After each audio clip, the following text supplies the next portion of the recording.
1. Bölüm Medine'den başlayan yol Hicri 60. yıl Muaviye İbn Ebu Süfyan öldükten sonra oğlu Yezid İbn Muaviye hakimiyete geldi.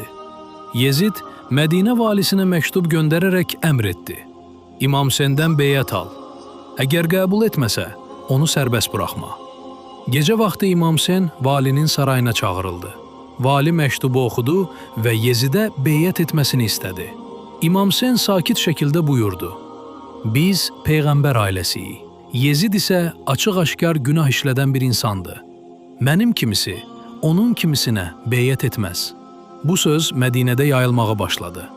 İmam bilirdi ki, artıq şəhərdə qalmaq təhlükəlidir.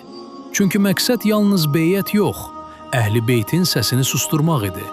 Həmin gecə, İmam Peyğəmbərin məzarını ziyarət etdi. Mənbələrdə qeyd olunur ki, uzun müddət dua etdi və ağladı. Sonra ailəsini və yaxınlarını hazırlayıb Mədinədən çıxmağa qərar verdi. Bu, sadə bir səfər deyildi. Bu, Kərbəlaya gedən yolun başlanğıcı idi.